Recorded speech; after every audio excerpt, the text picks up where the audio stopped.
What's going on, guys, and welcome back to my channel. So today I'm going to be sharing with you a painting that I did last week, and although it took me a few weeks to complete, this is something that was very rewarding, and for those of you looking to create something expressive, it's something that you guys can consider doing yourself. So I'm going to talk through my process step by step, from the first brushstroke to the finishing details, and along the way I'll share some tips and techniques and some thoughts on how to approach quick, intuitive art. So grab your canvas, brushes, paints, whatever you have, and let's get this going.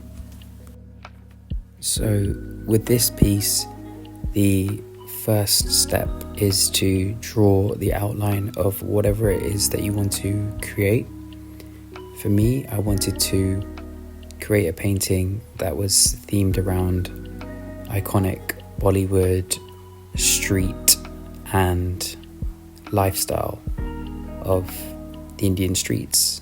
So I started by drawing out a template, which is probably the longest thing to do, and then it's a case of starting out shading in the colors that you'd like. I tend to start with the darker shades in the face to try and get the outline, because I find that that really helps me kind of set the scene and allows me to build other colors on top.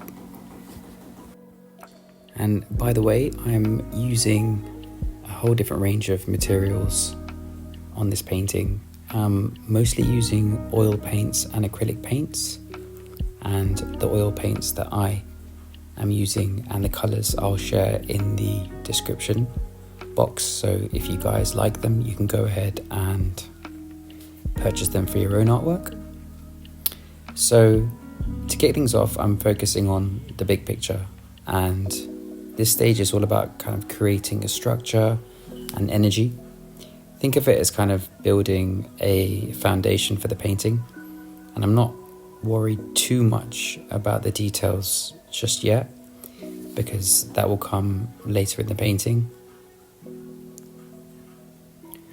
One thing I really love about this part of the process is how freeing that it feels, because you don't have to commit to anything at this stage, and if something doesn't work, you can just paint over it.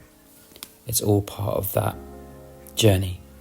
And if you're stuck, maybe start with a limited color palette. I'm working with a whole different range of colors, which keeps things cohesive without overthinking every choice.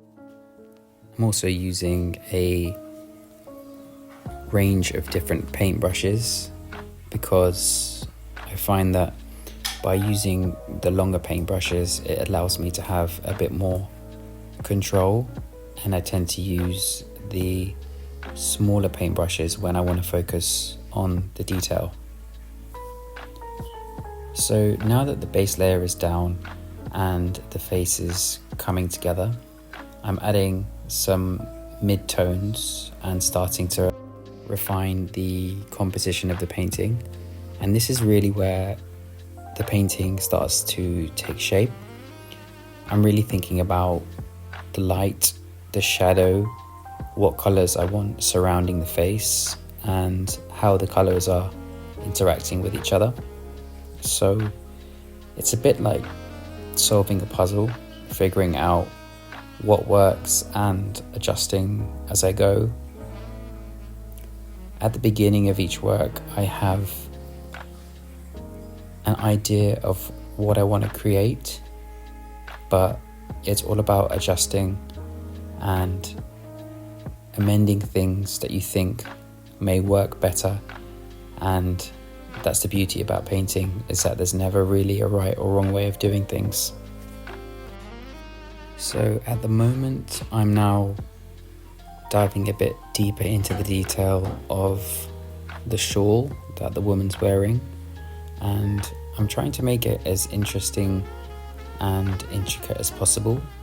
So having black outlines really enhances the shape, and filling each of the areas with different shades of color and different tones of color really helps this to pop out.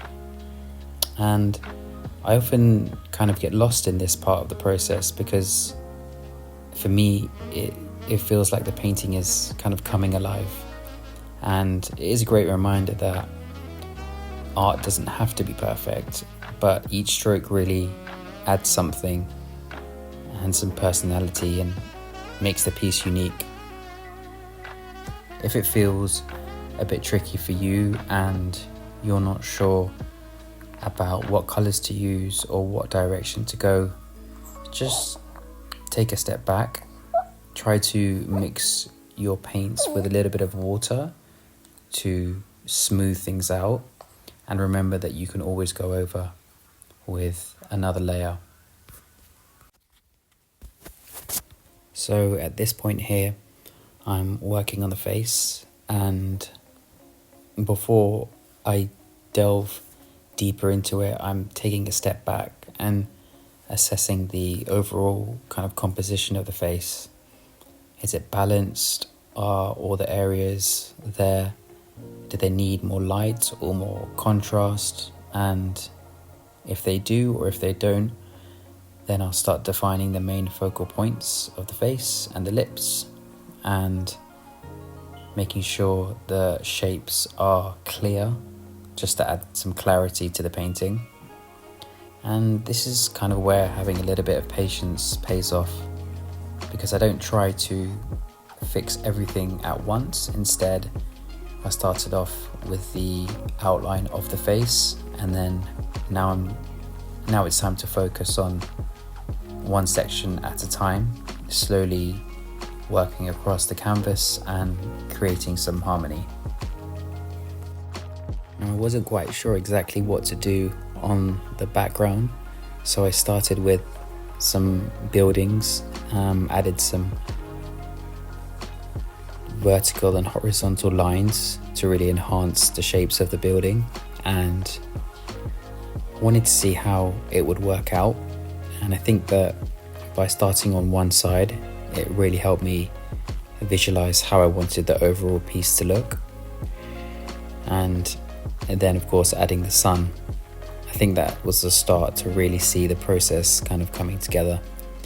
So at this stage, I'm all about playing and building on what I have so far, and just remember that you can always use things like textures, which is a great way to add character. But for me in this painting, I decided to keep it quite flat. And working on the left side of the painting, I really wanted to add contrast against the face. So I focused on using reds and pinks to contrast also against the right side of the painting where the buildings were. And I think that it balances out really well. And alright, now we're in the home stretch. I'm adding those finishing touches, maybe some bright highlights or a bolder colour, just to give the painting a final spark. And at this stage, I'm also constantly stepping back and asking myself, does it feel balanced? Do I tell the story I want to share? Those are the things that are really important to me. And it's always easy to overwork a piece, so I try to just listen to my gut. If it feels done, I stop. So trust your instincts. They're usually right. And that's it. The pieces come together and I've created something really full of life and colour. As I mentioned to you in my last video, this is something new that I'm working on in terms of a style, and I hope that it inspires you to carve out some time for your own creativity. It's just amazing what you can do in such a small amount of time. So if you've enjoyed this video, please don't forget to like and subscribe. leave a comment below with your thoughts or ideas for future videos. And if you try something like this, tag me on social media at Art by Raj and Seth. I'd love to see your work. Thanks for watching, and I'll see you next time. Keep creating and have fun.